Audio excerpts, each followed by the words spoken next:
أعوذ بالله من الشيطان الرجيم.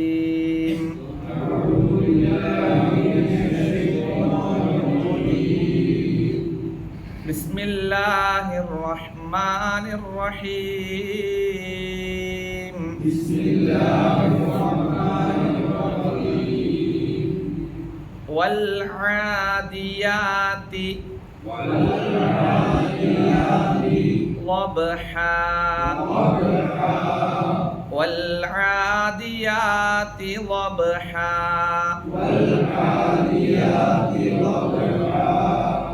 فالموريات قدحا فالموريات قدحا فالمغيرات مغيرات صبحا فالمغيرات صبحا فأثرن به نقعا فأثرن به نقعا فوسطن به جمعا فوسطن به جمعا إن الإنسان لربه لكنود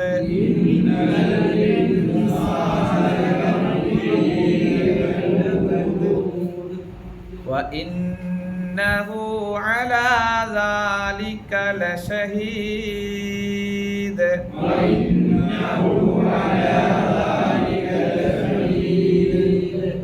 وإنه لحب الخير لشديد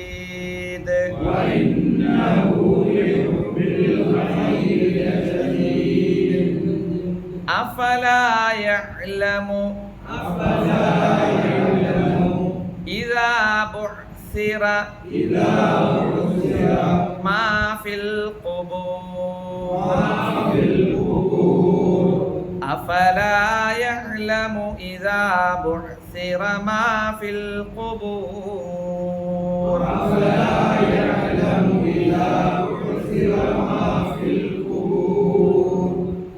وحصل ما في الصدور وحصل ما في الصدور إن ربهم بهم يومئذ لخبير إن ربهم بهم يومئذ لخبير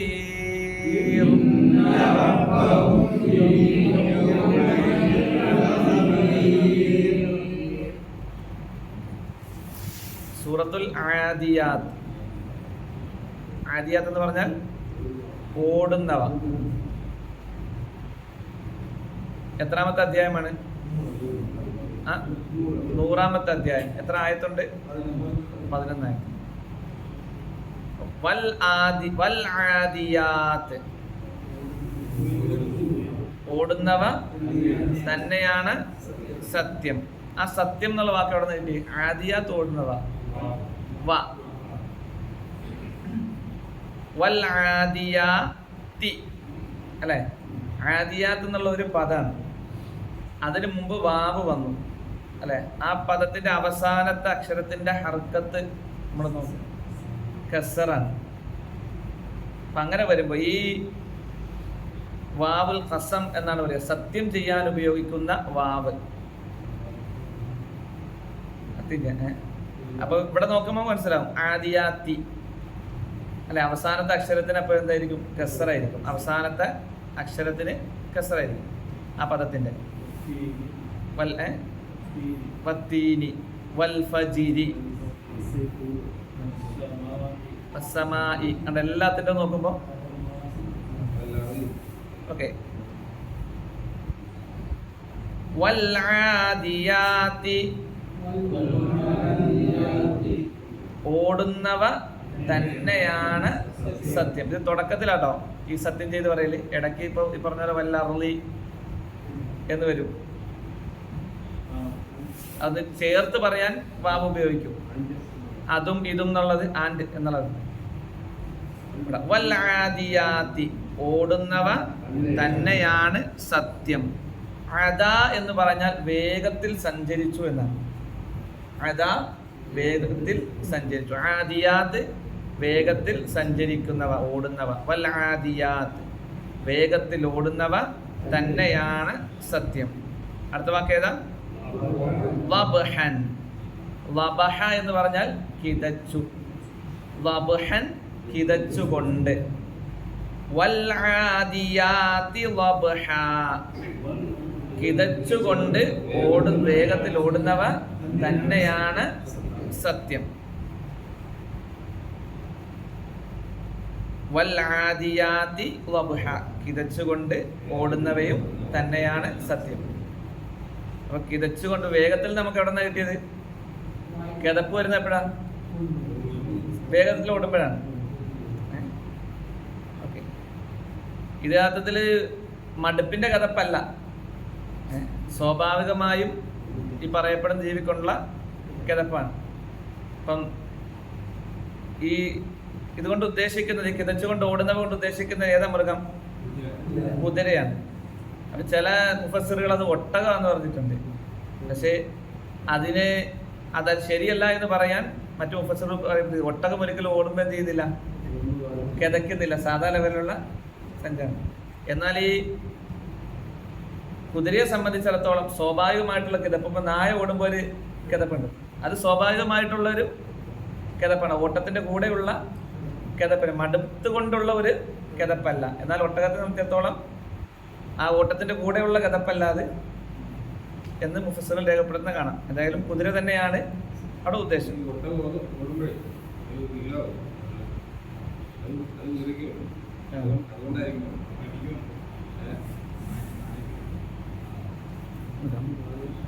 അടുത്ത നോക്കാം. ഫൽ മൂരിയാതി. ഔറ എന്ന് പറഞ്ഞാൽ കത്തിച്ചു എന്നാണ്. മൂരി എന്ന് പറഞ്ഞാൽ എന്താ? മൂരി പെണ്ണാക്കുന്ന മൂരിയല്ല. മൂരി എന്ന് പറഞ്ഞാൽ കത്തിക്കുന്നവൻ എന്നാണ് ഇതിനർത്ഥം. ഞാൻ മറക്കരുത്. മൂരി എന്ന് പറഞ്ഞാൽ കത്തിക്കുന്നവൻ. ഫൽ മൂരിയാതി അങ്ങനെ തീപ്പൊരി പറപ്പിക്കുന്നവയും. ഫൽ മൂരിയാത്ത് അവിടെ അപ്പോൾ എന്നല്ല അങ്ങനെ എന്നാണ് ആ പാഠം. അങ്ങനെ അൽ മൂരിയാത്ത് തീപ്പൊരി പറപ്പിക്കുന്നവയും. ഖദ്ഹൻ കുളമ്പ് എന്നർത്ഥമുണ്ട്, ഉരസുക എന്നർത്ഥമുണ്ട്. അപ്പൊ കുളമ്പ് ഉരസുകയാണ് എന്ത്? ഫൽ മൂരിയാത്തി ഖദ്ഹ അങ്ങനെ കുളമ്പ് കല്ലിൽ ഉരസി തീപ്പൊരി പാറിപ്പിക്കുന്നവയും തന്നെയാണ് സത്യം. ഫൽ മുഗീറാത്ത്. അഗാറ എന്ന് പറഞ്ഞാൽ ആക്രമണം നടത്തി. ഗീറ എന്ന് പറഞ്ഞാൽ ഈറ, ഭയങ്കര ഈറ എന്ന് പറയല്ലേ, ദേഷ്യം. മലപ്പുറത്ത് പറയലുണ്ടോ? ഇവിടെ അത് ഉപയോഗിക്കില്ല. നമ്മളൊരു പകുതി മലപ്പുറംകാരനായിരുന്നു.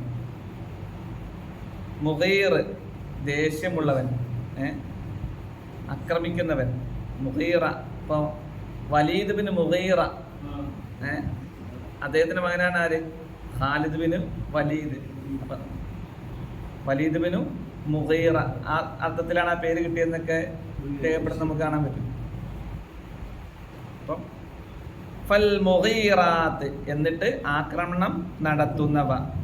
സുബ്ഹൻ പ്രഭാതത്തിൽ. അപ്പൊ രാത്രിയാണിത് പുറപ്പെടുന്നത്. ഏത് സംഘം പലപ്പോഴും രാത്രിയിൽ പുറപ്പെട്ട് പ്രഭാതത്തിൽ ആക്രമണം നടത്തുന്നു എന്ന് വിശദീകരിക്കും. അതുകൊണ്ടാണ് ഇത് തീപ്പൊരി എപ്പോഴാണ് നമുക്ക് കാണാൻ പറ്റിയ കൂടുതൽ രാത്രിയിലാണ്.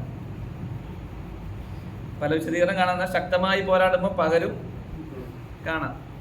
ഏതുമാകട്ടെ. ഫൽ മുഗീറാത്തി സുബ്ഹ, എന്നിട്ട് പ്രഭാതത്തിൽ ആക്രമണം നടത്തുന്നവയും തന്നെയാണ് സത്യം. ഫഅസർന ബിഹി, അസാറ എന്ന് പറഞ്ഞാൽ ഇളക്കി വിട്ടു, ബിഹി അവിടെ, ഫഅസർന ബിഹി എന്നിട്ട് അതിലവ ഇളക്കി വിട്ടു. ഏത് ആരിളക്കി വിട്ടത്? കുതിര. നഖ്അൻ പൊടിപടലം. ഫഅസർന ബിഹി നഖ്അ, അന്നേരം പൊടിപടലം ഇളക്കി വിട്ടവയും തന്നെയാണ് സത്യം. ഫവസത്ന, വസ്ത് എന്താ? ഉമ്മത്തൻ വസത്ത, മദ്യം. വസ്ത് മദ്യം, മദ്യം കുടിക്കുന്ന മദ്യമല്ല, നടുക്ക്, നടുവ. വസത്ത എന്ന് പറഞ്ഞാൽ എന്താ? നടുവിൽ പ്രവേശിച്ചു, മദ്യത്തിൽ നേരെ നടുക്ക് പ്രവേശിച്ചു. ഫവസത്ന, എന്നിട്ടവ മദ്യത്തിൽ ചെന്നു, ബിഹി അതിൽ. ഏത്? ആ സൈന്യത്തിന്റെ അല്ലെങ്കിൽ ശത്രു സംഘത്തിന്റെ. ജംഅൻ കൂട്ടത്തിൽ. ഫവസത്ന ബിഹി ജംഅ, അതിലൂടെ അല്ല ശത്രു സംഘത്തിന്റെ നടുവിൽ പ്രവേശിപ്പിച്ചവയും തന്നെയാണ് സത്യം. അഥവാ പ്രവേശിച്ചവയും തന്നെയാണ് സത്യം. പ്രവേശിച്ചവ ഏതാണ്? ആ കുതിരയാണ്. അപ്പോൾ ഒരു കുതിര ചെയ്യുന്ന പ്രവർത്തനങ്ങളെ സംബന്ധിച്ച് ഇതിൽ പറയുകയാണ്. തൊട്ടടുത്ത ആയത്ത് പഠിക്കുമ്പോഴാണ് ഈ ആയത്തിന്റെ വിശദീകരണം ആഴത്തിൽ മനസ്സിലാകാൻ പറ്റുക. അടുത്ത ആയത്ത് നമുക്ക് നോക്കാം. ഇന്ന, നിശ്ചയമായും, അൽ ഇൻസാന, മനുഷ്യൻ, ഇന്നൽ ഇൻസാന, നിശ്ചയമായും മനുഷ്യൻ, ലി റബ്ബിഹി, അവന്റെ റബ്ബിനോട്, ലകനൂദ്, തീർച്ചയായും നന്ദി കെട്ടവനാണ്. കനൂദ് എന്ന് പറഞ്ഞാല് ചിലപ്പോൾ ഈ ഒന്നും മുളയ്ക്കാത്ത നിലത്തിന് കനൂദ് എന്ന് പറയും, അല്ലെ? എത്ര കിളച്ചു മറിച്ച് എന്തൊക്കെ വളവിട്ട് ഏതൊക്കെ രൂപത്തിൽ അവിടെ അധ്വാനിച്ചാലും ഒന്നും മുളയ്ക്കാത്ത ദിനം, അല്ലെ? സ്ഥലം, ഒന്നും മുളയ്ക്കാത്ത ഭൂമി, അതിനാണെന്ത്? കനൂദ് എന്ന് പറയാ. അപ്പം ഇന്നൽ ഇൻസാന ലിറബ്ബിഹി ലകനൂദ്, തീർച്ചയായും മനുഷ്യൻ തന്റെ രക്ഷിതാവിനോട് നന്ദി കെട്ടവൻ തന്നെയാകുന്നു. നോക്ക്, ഇന്ന നിശ്ചയമായും, ല തീർച്ചയായും, ലാ എന്നല്ല, ല തീർച്ചയായും. നമുക്ക് 2 തവണ അള്ളാഹു തഅക്കീദ് ചെയ്ത് പറയാണ്, ഇന്നൽ ഇൻസാന ലിറബ്ബിഹി ലകനൂദ്, നിശ്ചയമായും മനുഷ്യൻ തന്റെ റബ്ബിനോട്, മനുഷ്യന്റെ യജമാനൻ ആരാ? അള്ളാഹു. ആ റബ്ബിനോട് അങ്ങേയറ്റം നന്ദി കെട്ടവൻ തന്നെയാകുന്നു. ഇവിടെ കുതിരയെ സംബന്ധിച്ചിടത്തോളം ഇത് വേഗത്തിലോടി തീപ്പൊരി മാറുന്ന രൂപത്തിൽ നല്ല ഊർജ്ജസ്വലയോടുകൂടി തൻ്റെ യജമാനനെയും വഹിച്ചുകൊണ്ട് ശത്രു സൈന്യത്തിൻ്റെ നടുക്കിലേക്ക് യാതൊരു ഭയപ്പാടുമില്ലാതെ പൊടിപടലം പാറിച്ചുകൊണ്ട് ശത്രു സൈന്യത്തിന്റെ നടുക്കിലേക്ക് അതിങ്ങനെ കുതിച്ചു ചെല്ലുകയാണ്. അതാ യജമാനനോടുള്ള നന്ദിയാണ് അവിടെ പ്രകടമാക്കുന്നത്. യജമാനൻ എത്രേ ചെയ്തിട്ടുള്ളൂ? അതിന് ഭക്ഷണം കൊടുത്തു, അതിന് കിടക്കാനൊരു ആലയത്തിൽ പണിത് കൊടുത്തു. അതിനപ്പുറം എന്താ ചെയ്തത്? വേറൊന്നും ചെയ്യുന്നില്ലല്ലോ. അത്രമാത്രം ചെയ്തു കൊടുത്താൽ പരിപാലിക്കുന്ന ആ കുതിര അതിൻ്റെ യജമാനനോട്, ഒരു യുദ്ധക്കളമെന്ന് പറയുന്നത് അതിൻ്റെ നടുവിലേക്ക് ശക്തമായി പ്രവേശിക്കാൻ പൊടി പാറിച്ചുകൊണ്ട്. ഈ പൊടി പാറിക്കുക എന്ന് പറഞ്ഞാൽ തന്നെ അത് യുദ്ധത്തിൻ്റെ ഒരു തന്ത്രമാണ്. കാരണം എന്താ? കുറച്ച് പേരെ ഉള്ളെങ്കിൽ അത് പൊടി പാറിച്ച് വരുമ്പോൾ ദൂരം നോക്കുമ്പോൾ എന്താവും? ഒരു ശത്രുസൈന്യ മനസ്സിൽ ഭയപ്പാടുണ്ടാക്കും. ഒരുപാട് പേരുള്ളതായി തോന്നിക്കും നടക്കുമ്പോൾ. അപ്പൊ ഈ കുതിര അതിന്റെ യജമാനന് കാണിക്കുന്ന നന്ദി പൊടി പാറിച്ചാണ് എന്ത് ചെയ്യുന്നത്? അത് മുമ്പോട്ട് നീങ്ങുന്നത്. ആകെ യജമാനൻ ചെയ്തു കൊടുത്ത ഇത്ര മാത്രം. മാത്രമല്ല ആ കുതിര ഒരിക്കലും ആ സൈന്യത്തിൽ നിന്ന് പിന്തിരിഞ്ഞു പോകുന്നില്ല അല്ലേ. മുന്നിലേക്ക് പ്രവേശിക്കുമ്പോൾ അവിടെ യുദ്ധക്കളമാണ്, രക്തം കാണുന്നുണ്ട്, ആളുകൾ വെട്ടേറ്റ് വീഴുന്നുണ്ട്, മറ്റു കുതിരകൾ ചിലപ്പോൾ വെട്ടേറ്റ് വീഴുന്നുണ്ടാകാം. എന്നാലും ആ കുതിര പിന്തിരിയുന്നില്ല. നമുക്കറിയാം ഉളുഹിയ്യത്തിന്റെ സമയത്തൊക്കെ ഒന്നിനെ അറക്കുന്നത് മറ്റൊന്ന് കണ്ടാൽ അത് കാണിക്കുന്ന വെപ്രാളവും പരവേശവും കയറ് പൊട്ടിച്ചൊക്കെ ഓടാൻ നോക്കും. അതുകൊണ്ടാണല്ലോ പ്രവാചകൻ സല്ലല്ലാഹു അലൈഹി വസല്ലം പറഞ്ഞത്, ഒരു മൃഗത്തെ അറുക്കുമ്പോൾ മറ്റൊരു മൃഗം അത് കാണാൻ ഇടവരരുതെന്ന്. അത്രയും വെപ്രാളം ഉണ്ടാക്കും മറ്റു മൃഗത്തിന്. എന്നാൽ കുതിരയെ സംബന്ധിച്ചിടത്തോളം അതൊന്നും എന്ത് ചെയ്യുന്നില്ല, ആ കുതിരയുടെ മനസ്സിൽ അസ്വസ്ഥത ഉണ്ടാക്കുന്നില്ല. രക്തം കാണുന്നു, വെട്ടേറ്റ് വീഴുന്ന കാണുന്നു, എല്ലാം കാണുന്നു. പക്ഷേ ആ യജമാനനോടുള്ള അതിൻ്റെ നന്ദി കാരണം, സ്നേഹം കാരണം അത് ശത്രു സൈന്യത്തിന്റെ ഇടയിലേക്ക് അതിശക്തമായി പ്രവേശിച്ച് ആക്രമണത്തിന് തയ്യാറാവുകയാണ്. എന്നാൽ മനുഷ്യനെ സംബന്ധിച്ചിടത്തോളം ഇന്നൽ ഇൻസാന ബിറബ്ബിഹി ലകനൂദ്, അവിടെയാണ് നമ്മുടെ മനസ്സിൽ വല്ലാതെ അസ്വസ്ഥത ഉണ്ടാക്കേണ്ടത്. കാരണം നമുക്ക് അല്ലാഹു ഈ പറഞ്ഞതെല്ലാം നൽകി അല്ലേ. കഴിക്കാനുള്ള ഭക്ഷണം, കുടിക്കാനുള്ള വെള്ളം, കിടക്കാനുള്ള സൗകര്യം, ശ്വസിക്കാനുള്ള സൗകര്യം, സഞ്ചരിക്കാനുള്ള സൗകര്യം, ഇങ്ങനെ എണ്ണിയാലൊടുങ്ങാത്ത ഒരുപാട് അനുഗ്രഹങ്ങൾ അല്ലാഹു നമുക്ക് നൽകി. പക്ഷേ മനുഷ്യൻ തൻ്റെ റബ്ബിനോട് അങ്ങേയറ്റം നന്ദി കെട്ടവനാണ്. ഇന്നൽ ഇൻസാന ബിറബ്ബിഹി ലകനൂദ്, തീർച്ചയായും മനുഷ്യൻ തൻ്റെ റബ്ബിനോട് നന്ദി കെട്ടവൻ തന്നെയാകുന്നു എന്ന് അല്ലാഹു സുബ്ഹാനഹു വ തആല പഠിപ്പിക്കുകയാണ്. അപ്പം നന്ദിയുള്ളവരായി നമ്മൾ ഒരു കുതിരയെ ഉദാഹരിച്ചുകൊണ്ട് അള്ളാഹു എടുത്ത് പറയുമ്പോൾ ഒന്നും ചെയ്തു കൊടുക്കുന്നില്ല കുതിരയ്ക്ക് വേണ്ടി, വളരെ കുറഞ്ഞ കാര്യം. ആ കുതിര പോലും മനുഷ്യനോട് ഈ രൂപത്തിൽ നന്ദി കാണിക്കുന്നുണ്ടെങ്കിൽ കണ്ട അനുഗ്രഹങ്ങളെല്ലാം അള്ളാഹു നമുക്ക് ചെയ്തു തരുമ്പോൾ എത്ര കണ്ട് നാം റബ്ബിലേക്ക് വിനീതരാകേണ്ടതുണ്ട്, നന്ദി കാണിക്കേണ്ടതുണ്ട് എന്നതാണ് അള്ളാഹു ഇതിലൂടെ പഠിപ്പിക്കുക. നമ്മുടെ കണ്ണാകട്ടെ, കാതാകട്ടെ അല്ലേ, ഓരോ അവയവങ്ങളും അത് അല്പം പ്രയാസം വന്നവരിലേക്ക് നമ്മൾ നോക്കുമ്പോഴാണ് അത് നമുക്ക് മനസ്സിലാകുക. കയ്യും കാലും അനക്കാതെ കിടക്കുന്നവരുണ്ട് അല്ലെ, കണ്ണ് കാണാത്തവരുണ്ട്, ഉള്ള കാഴ്ച നഷ്ടപ്പെട്ടവരുണ്ട്, ഹാർട്ടിന് പ്രശ്നമുള്ളവരുണ്ട്, കിഡ്നിക്ക് പ്രശ്നമുള്ളവർ, ലിവർ, ഇങ്ങനെ ഓരോ അവയവത്തിനും പ്രശ്നങ്ങൾ ബാധിക്കുമ്പോഴാണ് ഇത്രയും കാലം നമ്മൾ അനുഗ്രഹിച്ച നമുക്ക് കിട്ടിയ അനുഗ്രഹത്തെ പറ്റി നമ്മൾ ബോധവാന്മാരാവുക. എന്നാൽ അള്ളാഹു പറയുന്നത് ഇതെല്ലാം ചെയ്തു തന്നിട്ടും ഇന്നൽ ഇൻസാന ലിറബ്ബിഹി ലകനൂദ്, നിശ്ചയം മനുഷ്യൻ തൻ്റെ റബ്ബിനോട് അങ്ങേയറ്റം നന്ദി കെട്ടവൻ തന്നെയാകുന്നു. അള്ളാഹു നമ്മയെല്ലാം കാത്തിരക്ഷിക്കുമാറാകട്ടെ. എപ്പോഴും അള്ളാഹുവിനോട് കൂടുതലായി എടുക്കാൻ, അള്ളാഹു തന്ന ആ കണ്ടുകൊണ്ട് അള്ളാഹു ഇഷ്ടപ്പെട്ടതേ കാണാവൂ, അതാണ് അള്ളാഹുവിനോടുള്ള നന്ദി. അള്ളാഹു തന്ന കാതുകൊണ്ട് അവൻ ഇഷ്ടപ്പെട്ടതേ കേൾക്കാവൂ, അതാണ് അള്ളാഹുവിനോടുള്ള നന്ദി. അള്ളാഹു തന്ന എല്ലാ അനുഗ്രഹങ്ങളും അവൻ ഇഷ്ടപ്പെട്ട രൂപത്തിൽ ഉപയോഗിക്കുമ്പോഴാണ് അള്ളാഹുവിനോടുള്ള നന്ദി ആയത് മാറുക. നോക്കുക, ഇന്നഹു, നിശ്ചയമായും അവൻ, അതാരാ? മനുഷ്യനും ആകാം, അള്ളാഹു ആകാം.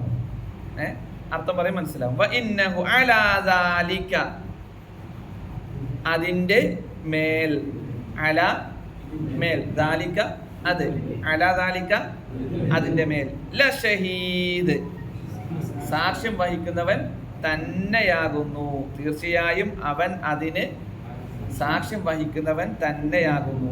അത് നോക്ക്, മനുഷ്യൻ ചെയ്യുന്ന ആ നന്ദികേടിന് മനുഷ്യൻ തന്നെ എന്താണ്? സാക്ഷിയാണ്.